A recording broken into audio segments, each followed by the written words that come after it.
All right, the spinny twirly thing stopped and it says I'm live, and we're going to see.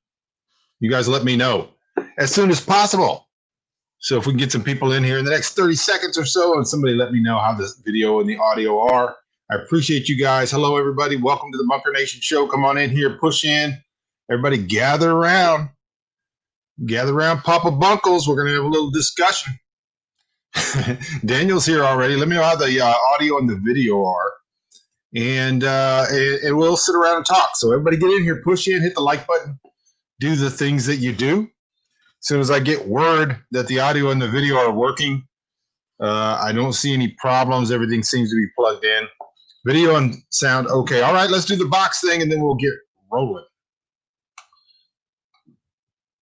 Awkward pause.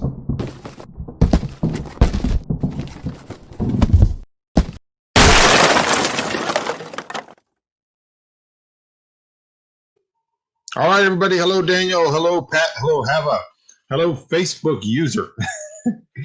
For those of you who don't know, we're on 6 different platforms right now, so you may not see all the comments from everybody. You'll only probably see them from the platform that you're on. But we're on YouTube, 3 Facebook platforms. We are on Twitch and Periscope. All right, War Dog Himes here from the cloudy and snowy skies of Montana. And Mike Bravo is here. Good to see you guys. I'm having a visitor in the middle of a show. That's always really good. Mrs. Bunker just snuck down here to do something. So I hope everybody's doing all right. Good to see you all. A bunch of people here early. That's good to see. All right, everybody, push in. Get in here. Type in. Hello, Scott. Good to see you. Type in where you are, where you're located, all that sort of thing. Also, if you have questions or comments or topics or anything you want to talk about, that's what we're here for. I can't promise that I even have anything prepared today. I've thought about a few things, and there's always some things on my mind. Kim is here from Pennsylvania, the world famous Pennsylvania. Now, because of my book. Danielle said, hi, Kim. Bob's here. All right, everybody come on in here. Bob's here from Fredericksburg, Texas. I sound like I'm in a clouvert. I think you mean a culvert. I don't know why my microphone is right here. It could be the speed. I don't know. Ohio's in the house. All right. Storm Etta is heading towards the Florida middle section, the coast of Florida. How about the Grace topic? We're going to get to that. I have a plan. I don't want to jump ahead because I'm really thinking about doing a series of shows for atheists and agnostics, not to convert them or making any attempt to convert them. But I have a lot of really, really smart friends that are close friends who are atheists and agnostics. And quite often they ask me questions. And so I thought that what we would do at some point, not going to do it tonight. You guys let me know in the comment section if you think it's a good idea. I'm thinking about doing a series of shows for atheists and agnostics where they can either ask questions, they can send me questions, I can have questions prepared beforehand, and all that. That should be pretty interesting because I will assure you I will alienate and anger everyone, like in most things. War Dogheim just came in from battening down the chickens. I like to batter down some chicken too. 23 degrees. Oh no, it's 70 degrees. You may see a little dampness on my forehead. That's because it is 70 degrees. It's actually warmer here inside the office, 70 degrees outside. And so, hey, everybody, this is the Bunker Nation Show. My name is Michael Bunker. I'm going to be your host for the evening. I appreciate everybody. What we do here is we sit around, we talk, and then I try to help people learn, whether it's history, whether it's literature, whether it's politics or anything else. What I do is we analyze things and we learn how to think using reason and logic and critical thinking rather than just going along with the flow and reacting to our news, which is what most of the world does. So I figured I'd kind of kick it off right there. We're in an interesting time, as always. It's been really interesting in 2020. And you see people once again reacting to their news. But one of the most fascinating things, especially if you've been a follower of the Bunker Nation Show or if you've been following me for 15 or 20 years, is that the same people on the other side, on each side, swap arguments every 4 or 8 years. They make the exact same argument with the exact same evidences and try to do the exact same things that they were 100% against 4 or 8 years earlier. And you got to ask yourself, why is that? Do they not feel any type of cognitive dissonance for their positions when they were arguing for something? For example, 4 years ago, at this same exact time, right after Donald Trump was projected to be the president, there was a massive movement by the actual Democratic Party and by people in it and by Democrats to basically nullify the election by convincing whether it's state legislatures or electors to not follow the will of the law or the will of the people and to just vote their conscience.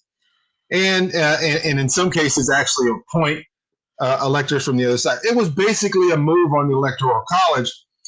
And all of the conservatives and the Republicans were like, no, damn it, you can't do that. We're not going to allow it. You don't want it. You don't want to accept the election, etc. I'm not saying anything about this election. I'm just saying I heard today and have heard today the exact same arguments.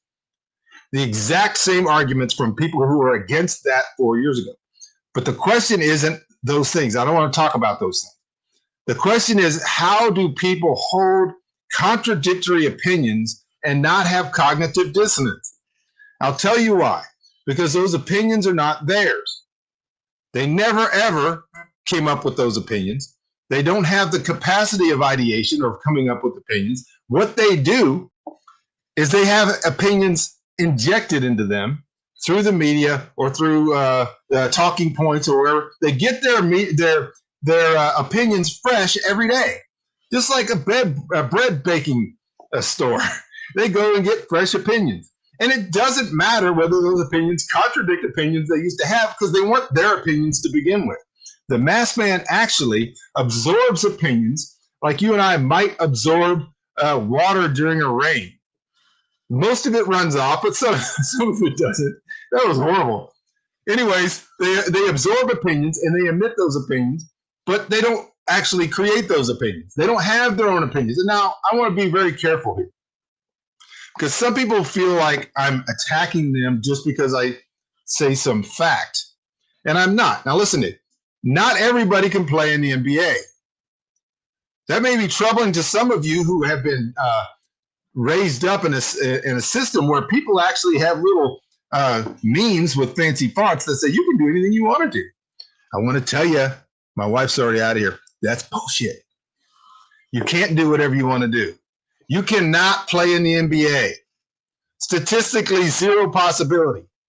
And let me tell you why. Because you're not tall enough, you're not big enough, you didn't choose the right parents, and you don't have enough talent.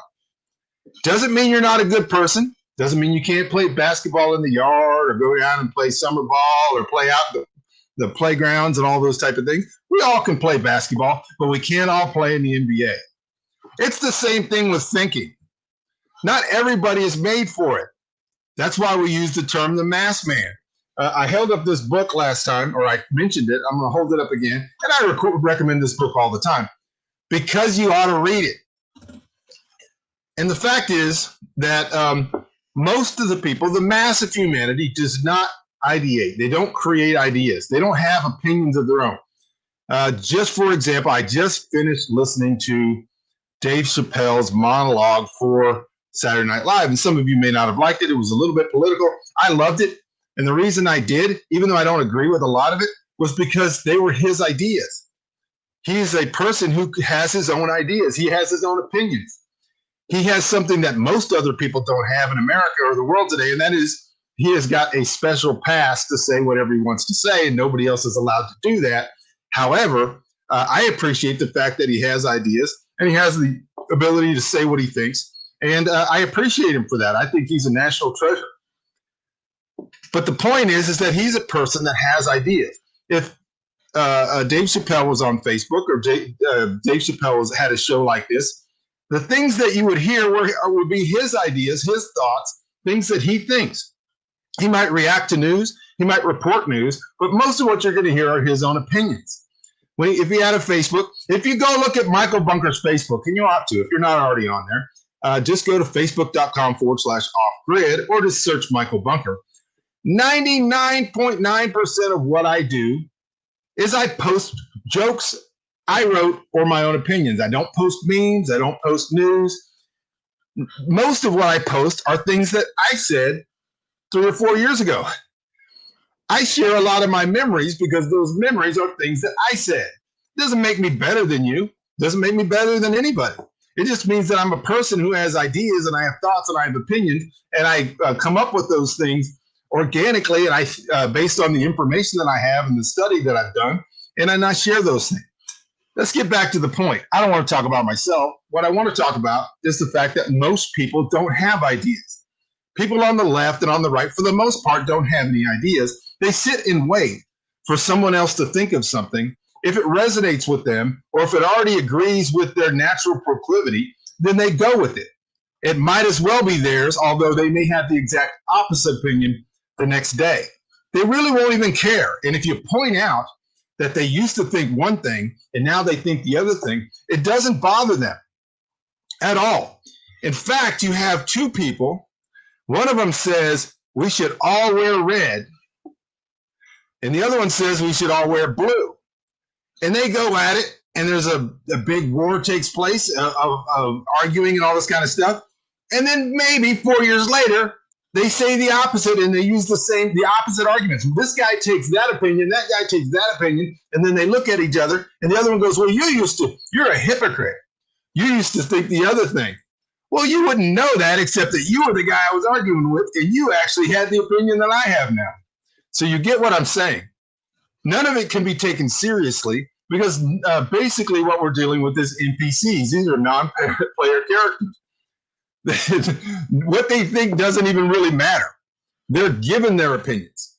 What we try to do here at the Bunker Nation is we try to teach people how to separate themselves from that situation. I'm not asking people to adopt my ideas because I really don't give you that many things that are actually actionable other than in survival and preparedness. What I really do is try to break down fallacies and logical inconsistencies and just teach you how to think on your own, how to hear something and go, well, that's wrong because of this fallacy or because of this error in the thinking. Let me go through the comments real quickly and see where we are. Frank is here from just down the road. Facebook user says you can only have dissonance if you think for yourself. Exactly. How to train someone to think for themselves out of the box and independent of the mass man. Asking for any tips for the children I teach for a homeschooling co-op. Yeah, what you have to do is you have to discuss things with them and you have to ask them what they think and then ask them to support what they think and then actually and you can't do this all at one time. It has to be a process. But and then if there's an error in their thinking or there's a fallacy in their thinking, don't tell them what to think. Don't tell them the other thing they should think. What you do is you try to point out what the fallacy is and tell them how that can cause problems if they continue to use that type of thinking. So, for example, I just mentioned how they flip sides and they point fingers at each other. So there's a fallacy called tu quoque or tu quoque or tu quoque, whoever, everybody says it different. But basically, it's the you too fallacy, or to say, you shouldn't be able to comment on this or you shouldn't be taken seriously because you're not perfect, because you have this problem and you have that problem. So if you come out and you say, hey, like I did, and I held up some books from Adam Smith and I said, oh, these were valuable. I read these when I was in college. I'm glad to have a copy of them. Of course, you have some moron like Forbes who pops in and he pulls up some quote from Adam Smith with which I either would not agree or it might have been taken out of context. Because it's a tu quoque fallacy, which is to say, oh, but you shouldn't really listen to Adam Smith because he also said this one thing. So anybody that lived and spoke prior to like 1998 has said things that today would be considered unpalatable, politically incorrect, or somehow offensive to somebody.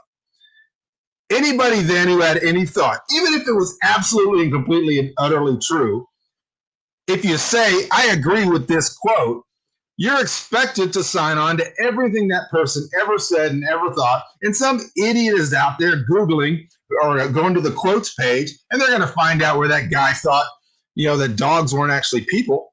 And although they have value and they're wonderful, they're not actually humans. And then everybody would blow up and say, well, you can't listen to that guy. He obviously is not with the times. So that's called the tu quoque fallacy. The way you teach that to children is when they use that type of reasoning, point out how that can be a problem.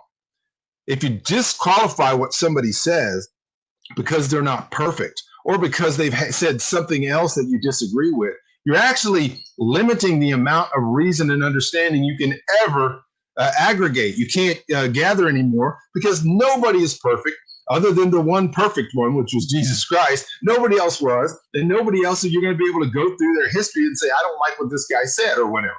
So that's the main thing when you're dealing with people is teach them how to think. Don't tell them what to think. You can say, here's what I think, and here's the reasoning that I use to come to this conclusion. So with my own children, we don't always agree on everything. But what I try to do is I say, let me give you a thinking challenge. Let me give you a thinking test. And I'll throw out something and say, what if this happened? What if that happened? And just get them to think about it on their own. Hopefully, the process of doing that over time, they begin to learn how to think on their own and they begin to analyze things. The easiest thing for young people is to accept authority absolutely. And that is a huge fallacy that is very easily slipped into by young people. Young people being all the way up to in their 30s, because they find people who they believe, maybe it's their parents, maybe it's their teachers, maybe it's a college professor, something like that, who they believe has their best interest at heart, and then they just adopt their opinions. They don't think about them for themselves, and they don't challenge those people. College used to be called, it's still called that, but it was called university. Why was it called university? The idea was that people would come from all over the place with all different ideas. And it would be a place of challenging where people could raise their own opinions and they could argue and they could debate and they could study and they could read books, and they would have these guidance people who would help them work all of this out. And so they came to a universe of opinion, a universal opinion. They came together, not that they all agreed, but that was the coming together so that we could have some type of universal understanding. That went away a long time ago. You go to a university today to learn diversity. You get it? They no longer believe that there's any absolute truth or that truth can be ascertained through testing in the scientific method or anything else. They believe that the truth is political, and the truth has to be socially adopted by our betters, by the people who are better than us, who are more righteous than us, and they hand us those ideas, and we're supposed to just take them and chew them up and swallow them and not ever argue and not ever have our own opinions. And that's who the masked man is. And so we're in a very, very interesting period right now because you're seeing this in real time. In real time, if you're older than, I don't know, 24 years old, hopefully you've been cognizant enough of things that are going on that you actually hear your parents or their parents or whoever making the exact same arguments they were against 4 years or 8 years or 12 years ago. And that's only in the political realm. That's how I train them. And that is give them books to read. Not because they should accept without critical thinking anything that's in a book, but once they've learned that they can go to books to learn things, to study things and to find things out, then they've learned the key. The mystery of intelligence and of genius is that things are knowable. You can actually go and find out for yourself. Everybody today doesn't want to know anything because they don't want to do any research because they have this thing. And they look it up, they Google it, and they know it for just long enough to win an argument or to say something or to look clever. We know if you pin them down and they don't have their phone, they're not really that smart. They really don't even know what they're talking about. And that's what happens. Teach them how to go to the source to find out information. All right. Forming your own opinion is much harder than adopting those of others. That's absolutely true. This is Peggy. I feel like it's a rare occurrence nowadays, but that's because having a people who thinks for themselves messes up the main power struggle. That's exactly right. The main power sources political power sources don't want people thinking for themselves. They don't want that at all. They want you to be told what to think. They want you to come there every day with your bowl and say, "May I have some more opinions, please?" That's what they want. All right. Scott says, in your list of authority figures that people trust, you could include religious teachers as well, many of which can be false teachers. Almost all of them. Almost all of them. And if they don't point people to the scriptures and that alone really as the source of truth and knowledge, then they are a false teacher. And I can tell you almost everybody on here of some religious affiliation, I would have very, very stern and serious disagreements with you as to who is a good teacher and who's a bad teacher, because I believe we've run into the exact same errors in the religious area as we do in the political area. People adopt their opinions from their pastors or from their traditions or from their parents or from what they want. Most people are gods to themselves. And so they actually go out like a buffet and pick out beliefs that are comfortable for them that they already agree with. So the canon, the word canon originally meant it was a measuring stick. So we had the canon of the scriptures and it was the measuring sticks. It didn't mean it was everything that anybody could possibly know, but you were to take that measuring stick and you were to hold it up to things and go, okay, this is the measuring stick, and that tells us whether that thing is true or not. That's no longer acceptable in most of the religious world today. Their canon is themselves. They measure everything by themselves and by how it makes them feel and by whether or not they like it or not, or whether or not it makes God sound like their daddy, their huggable old man daddy. And if it doesn't, then they go, I don't believe that. I don't want to believe that, or whatever it is. The concept of God that's in the Bible is tremendously offensive to the natural man. And I don't mean to preach here. We're still talking about the same thing. We just moved the question over, and it's the exact same thing. People don't want to know the truth, and they can't think for themselves, and so they want somebody to give them their opinions. Do you think as Christians we are in deep trouble? There are levels of what or definitions of trouble that I would have to understand what you mean, but I'm going to go through some of them. Are we in trouble? I mean, as Christians, let's define all of our terms. Most of the people who call themselves Christians today, if we are to measure them by the scriptures, the canon, are not Christians at all. They're professing unbelievers. They're not Christians at all. That said, so that means there are two groups of people. There are Christians who are Christians indeed, and there are Christians who are professing Christians but who are not real Christians. They're deceived. And most of the New Testament deals with this deception that people have concerning themselves because they're not willing to examine themselves or their doctrine and see what they actually believe and how it compares to the scripture. And so I'm going to get to the answer here in just a minute. Yes, just like in Judea, when the Romans came to destroy the city and the tabernacle and destroy everything, there were people who were professing Christians in the land at the time, and there were those who were real Christians. And those who were real Christians heeded the warnings and escaped to Pella and the Decapolis and other places, and eventually up into Asia Minor and into Europe, and they were spared. The people who didn't trust their warnings stayed and died by the millions. So we're in that same peril today. There are troubles that will always come. There are absolute disasters headed our way as a people, and especially as Christians. Those people who are true believers, who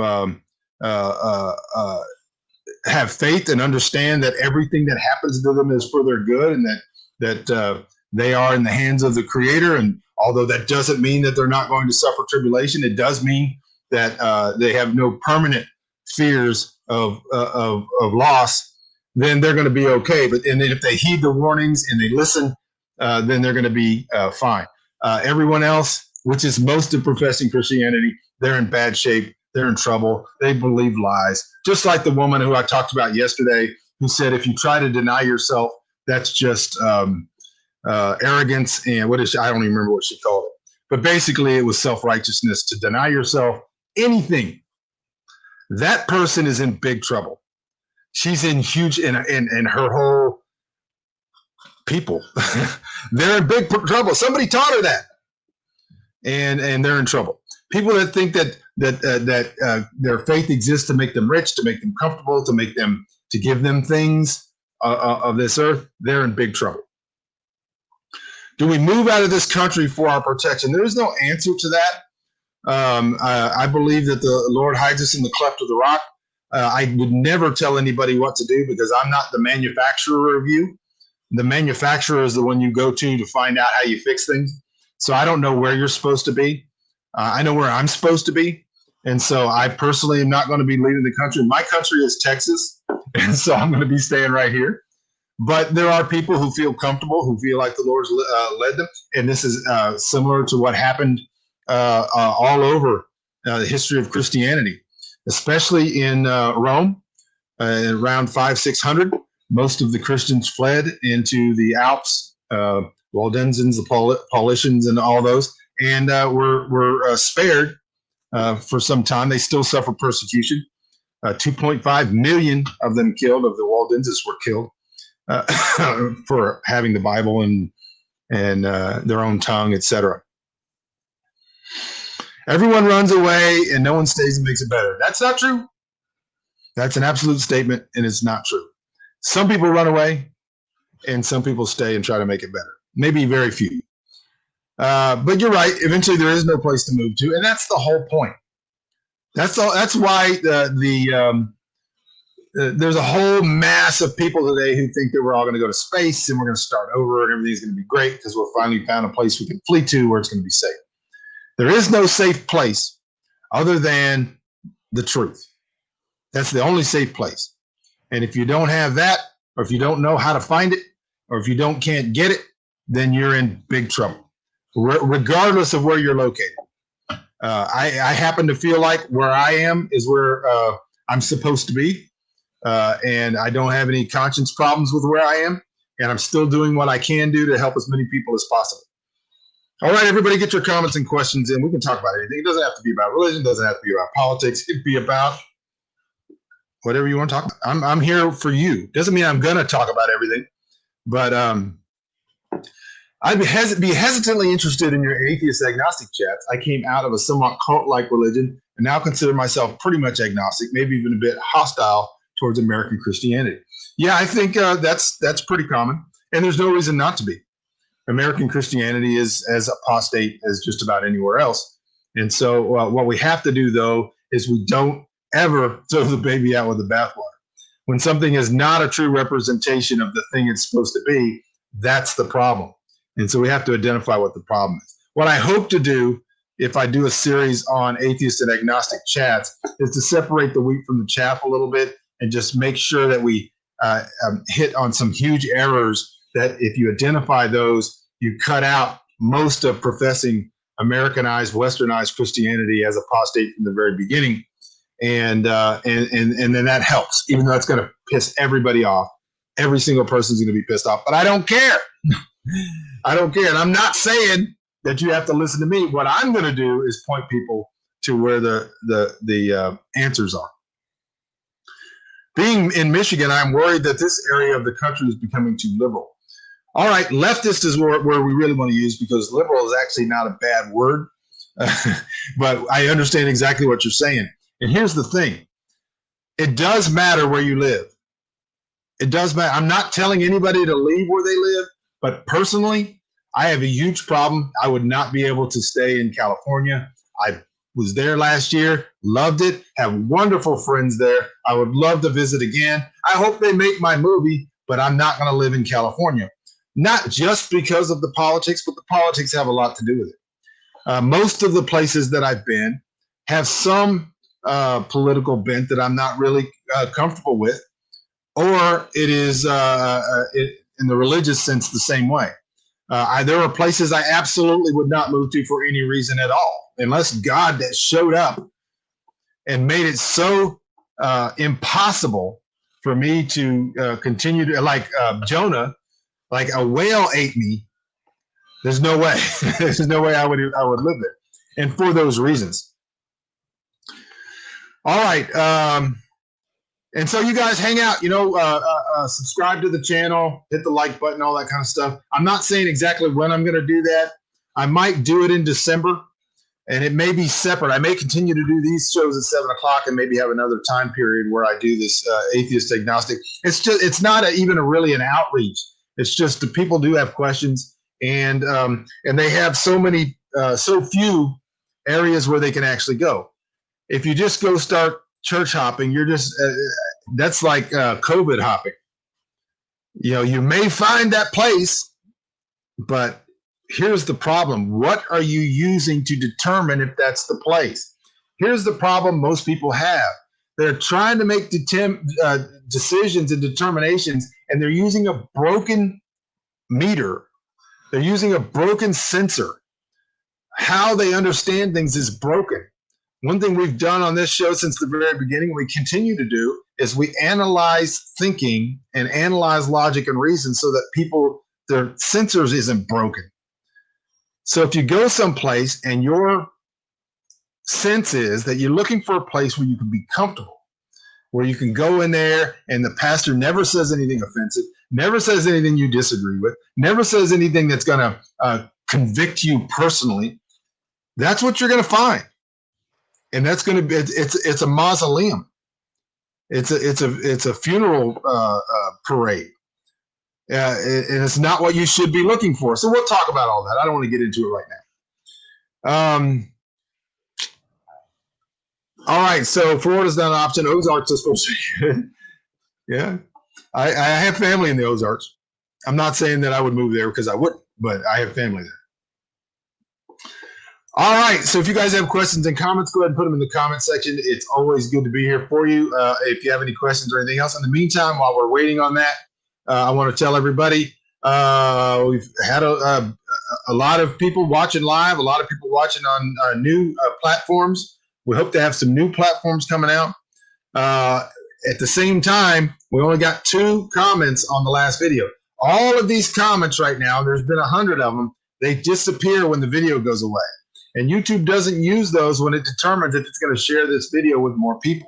So what I need you to do is after the show, maybe the next day or 10 minutes after or whatever, go to YouTube, find this video, go down and put a comment in the comment section. Say, hey, I hated the show. I hated your V-neck t-shirt, and I think you should just go and curl up in the snow somewhere. Or just say, I liked the show. I appreciated it. Whatever you want to say. I don't care. Ask questions. Put comments down there. Give me ideas. Suggest shows. But if everybody did that, if the however many people are watching this right now came back later and did comments, then YouTube would recommend this video to more people, and you'd be helping me out. So do that. Make sure that you hit the like button, subscribe on YouTube as much as possible. We're still 110 shy of hitting 2,000 subscribers, and we really need to hit that number to grow the show. As you know, it's a focus of mine right now to grow the show. Whitewashed Tunes. You're right, Scott Glenn. Mausoleums. Why would you not move to the Ozarks? Aren't you worried about how close to Mexico Texas is? I'm not worried at all about how close to Mexico because close is relative. If you don't have a car, it would take forever to get here. And I don't know how much time you spend in Texas, but it would take you a very long time to get here. And every inch of that way would be perilous. People always tell me, aren't you worried about the mass hordes escaping out of Dallas after the EMP or whatever else? Not worried about it. If you can walk here from Dallas and live, because everybody in Texas has guns, and you can do that well, I want you here when you get here. So I'm not worried about what's nobody, in my opinion, if things are as bad as people think they're going to get, there are going to be people heading south. They're going to be going that way, not coming this way. And this is not a very, very good, hospitable place. We're very friendly people and all that kind of thing. I'm just saying, if you're a troublemaker and you're trying to come up here, I wouldn't do it. I live dead, in case you know, I don't know where I am. I'm dead smack in the middle of Texas. If you threw a dart and hit Texas in the middle, first of all, don't throw darts at Texas. But second of all, that's about where I live. What's your thoughts on the shape or motion of the Earth and on outer space and or the firmament? I believe that the Earth is spherical. I believe that I am uncommitted because I've seen models on the heliocentric and geocentric that both work. And so I don't have enough information on it. And I believe I don't know enough about space, only I don't think it's as big as people think it is. I believe there's a lot of errors in the modern models of how big space is. As far as we know, there are elements and things that we haven't even discovered yet. And we know for a fact that light can be manipulated, light can be slowed down, it can be sped up. So to sit there and say that the universe is a certain size just because it takes light that long to get here is completely fallacious reasoning, because the movement of light is not static. It's a physical attribute. It actually gets affected by gravity, gets affected as it travels. And we don't know. They act like they know, but they don't know. Other than that, I don't get into. I have enough things to think about on Earth than it's. And I'm not saying this about you, David. I'm just saying a lot of people that get into all that stuff is because they don't want to deal with something that's more central to Christianity or to our life. There are other bigger issues to deal with. Frank Griffin says from Central Texas is 75 miles to a city of any size, 100,000, and 140 miles to any city of any size. Yeah, they're not going to walk here. I figured that out a long time ago. And if they did, they would have to have some serious skills.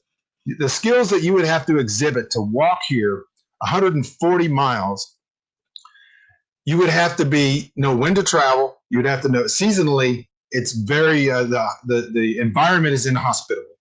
Not only snakes and other predators, but the sun, not a lot of shade, but you would also have to have some political skills as far as how you talk your way through some areas, because a lot of places you're not going to be able to get through there. And so I figured a long time ago, people ain't going to walk here.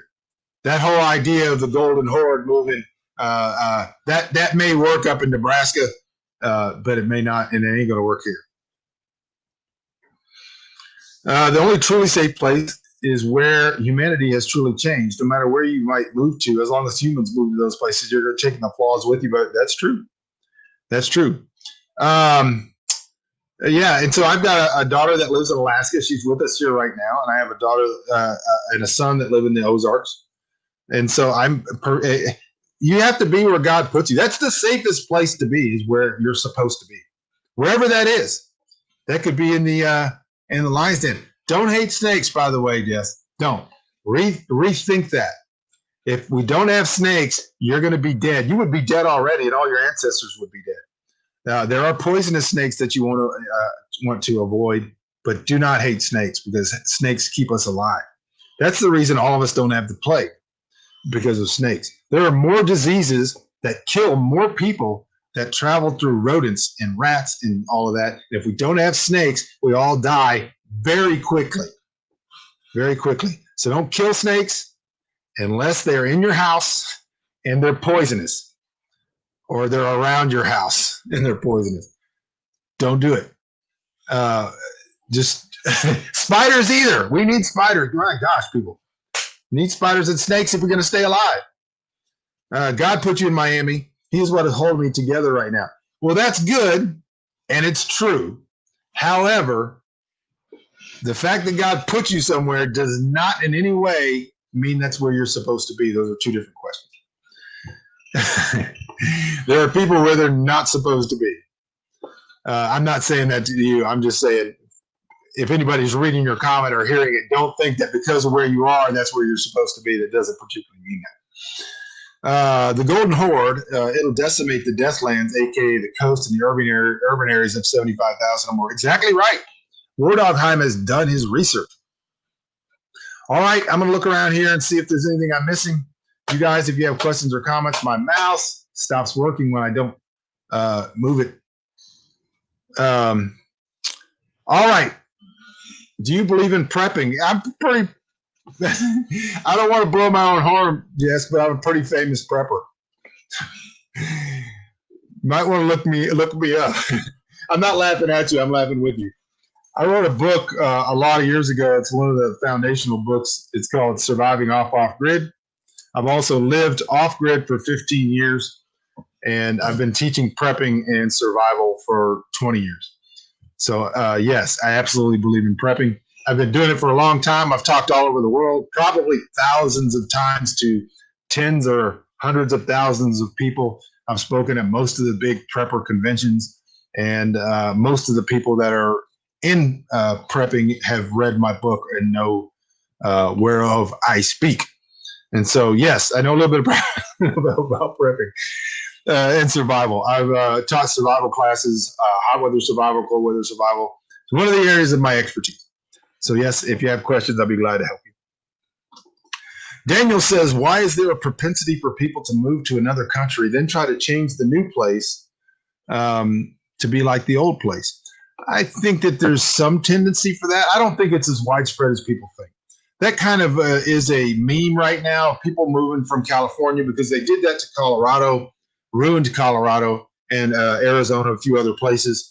And so many of them are moving to Texas. I think we're seeing, and I want to do a whole show about Texas about this, but I think we're seeing a different dynamic take place. I think a lot of people, pardon me, not COVID, allergies. I think a lot of people that are fleeing California right now are not taking those ideas with them. They're leaving those ideas behind. And I think there's some evidence of that. A lot of people that are moving here right now from Mexico or coming from Mexico are not bringing those ideas with them. And so we'll do a whole show about that. There was a tendency to do that in the Great Migration to the United States. People that came from Ireland, people that came from Germany, people that came from Italy, settled in New York or Chicago or wherever they settled, and they formed communities that readopted their way. Most of them, they left not because they hated where they were, but because some other force had taken over in that place. So that's generally why there's a propensity for that. People that came to the West Coast from Japan, from China, from Korea, and they have in San Francisco and LA, Koreatown and Japantown and Chinatown. They like their culture, and I'm fine with that. And they didn't come here because they hated their culture or because they wanted to adopt 100% American culture. They were fleeing persecution or communism or some other force that brought them here. So it depends tremendously. There is a great Cuban population in Florida that has kept many of their old traditions, and I think that's great. I think we need as much of that stuff as possible. Although there is a system here that people need to adopt, and that system of law and truth, and primarily an understanding of a arbiter, the law outside of themselves, that the law is the king. And that is the thing that most other areas and cultures are lacking that they should adopt. All right. Since Biden stole the election, if he becomes president, we all should call him the commander in thief instead of commander in chief. All right. John's got to get his little position in there. So that's what John thinks. And so I personally don't like the whole, it's just, my sense of humor is different, and I don't like low-hanging fruit. I hate it when people go for the easy joke. So the whole people calling Trump Drumpf or calling Obama, it's not clever. It's not insulting. It just makes you look dumb. And so I just don't like it. And so personally, I think there's so many things I disagree with people that I don't have to come up with some nickname for them. Because you're not going to change anybody. The people on the other side are not going to change their mind because you call them the commander in chief. It makes you feel better. That's what it does. That's all it does. Do you follow Torah? I am not a Hebrew roots person. In fact, I'm tremendously against it, although I do follow the entire Old and New Testament in context. But I don't keep ceremonial laws of the Torah and all those things. I'm a Christian, which means I believe the Old and the New Testament are one book, that the New Testament sheds light on Christ throughout the Old Testament, and that's pretty much it. I'll get into all that stuff when I do my lesson plan on atheists and agnostics and all that kind of stuff. But no, I don't. I'm not one of these people that wants you to start using Hebrew roots and words and all that kind of stuff. I don't do that. All right. I know it made you feel better, John. And I'm not beating you up for it. I'm just saying I personally, I know that's the only reason to do it is it makes you feel better. All right, y'all, if you have any questions or comments, we're at 45 minutes, and that's usually when I start pulling the plug. People kind of get tired of me. I was talking to my wife, and this whole idea of people having short attention spans and wanting their 2-minute news and having their opinions, I am going to start doing longer shows once I have more power and more platforms. It's going to be more like a Joe Rogan thing. I'm going to have interviews, I'm going to have guests, and I'm going to do longer shows. So just get ready for that, because I can still do it. But as it is right now, I know how much power I have. In fact, I need to unplug the laptop before it sucks my battery drain, the big battery. I live off grid. Down here at the office, I have a small amount of solar power we use for the show and for internet, publishing books, etc. Other than that, up at the cottage in our farm, we live off grid. We don't have power. All right, everybody. Appreciate you guys being here. As always, God bless. Everybody go to michaelbunker.com. That's my website. There you can find a link that will allow you to subscribe to the show. It's basically like Patreon without the patronizing. And so, because we don't like Patreon, so you can go there and you can subscribe to the show. If you want to do $1 a month, $5 a month, or do a one-time donation, you can do it. It helps us expand the show. Just go to michaelbunker.com. Somewhere up here, there's a button that says subscribe or something like that. Click on it, go through it. You can do a one-time donation, or you can do a monthly thing, $5 or $10 a month. That sure does help. All right. Also, remember to subscribe, especially if you're on YouTube. Subscribe to the channel. Hit the bell icon that will tell you when I'm live, so you'll remember to come here and leave a comment after the show is over. All right. Do you have allergies all year? No, I get them really, really bad in the cedar season, which is where we are. It starts October and ends in February. I did some fasting. I did a fast in 2017 for 7 days, and my allergies went away for a year. And that's what I need to do. I just haven't been able to shoehorn it in with my fitness schedule and the work schedule and the books and everything else. But I need to do another 7 to 10 day fast, and that will probably knock them out. But this swelling right here on my face, this is from the cedar that's in the, especially down here by the office. When I get away from the land, it's not too bad. And I need to have all the cedar cleared out, but you're never going to get rid of it in Central Texas. And so I really need to just get my body to where it's working properly. All right. Thank you, Diane. Thank you, Jess. Thank you, Frank. Appreciate you all. God bless you. I love you. Lord willing, I'll see you again. If not tomorrow, then the next night. Usually it's 7 p.m., but sometimes it's a different time. So make sure you got the bell icon hit. I'll talk to you all soon.